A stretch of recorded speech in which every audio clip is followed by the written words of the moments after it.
Hello， 大家好。上次做特香包以后，有好几个小姐妹留言想要木材面包，刚好我家里有本面包书，里边有这个面包，我就尝试了一下。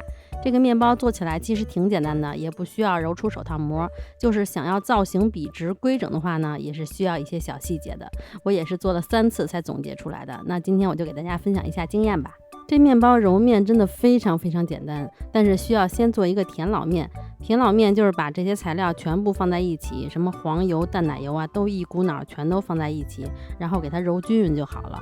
发到2到3倍大，最好是可以放冰箱冷藏发酵1晚上。如果着急的话，室温发到2到3倍大也可以。等田老面发酵好了，就把田老面和其他材料一起放到厨师机里揉面，揉到出筋了，再加黄油，揉到面团光滑就可以了。我总共就是揉了18分钟吧。揉好以后，直接把面拿出来给它擀开。其实这个步骤跟特香包是一样的，擀开折叠，重复个4、5次吧，然后就可以整形了。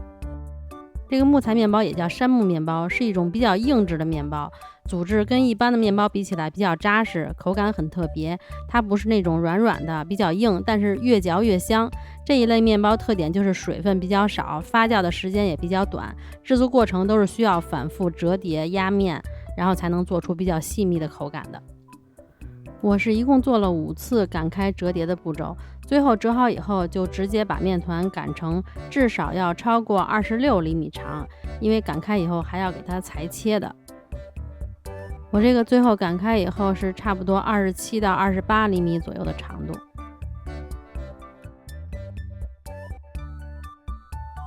然后用刀把不规则的边切掉，给它切成25厘米的长度。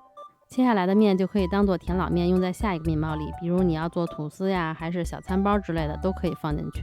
上下两边也要给它切掉。切完以后这个面还得回缩一点，切完以后差不多就变成24厘米长了。然后就给它平均分成8份，3、8、24，每一份是3厘米。然后就把这块面给它切成一条一条的。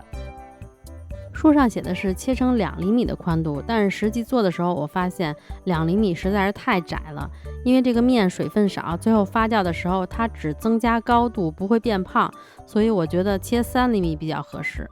如果你喜欢那种特别窄的，你就给它切成2厘米。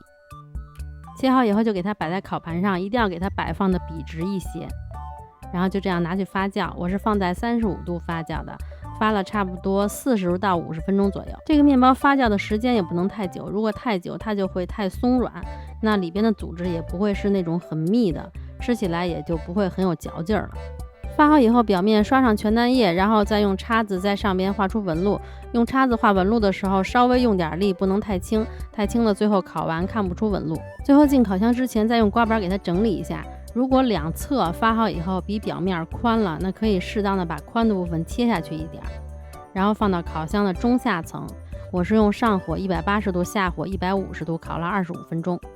这面包虽然很小，但是烤的时间也不能太短，太短了吃着会粘牙。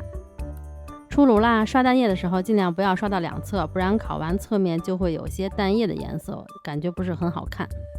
我感觉它还挺香的，就我跟这儿拍成品的时候就闻到很浓郁的奶香味儿。可能自己做的这个没有市售的那个那么的硬，但是我感觉吃起来也挺费腮帮子的。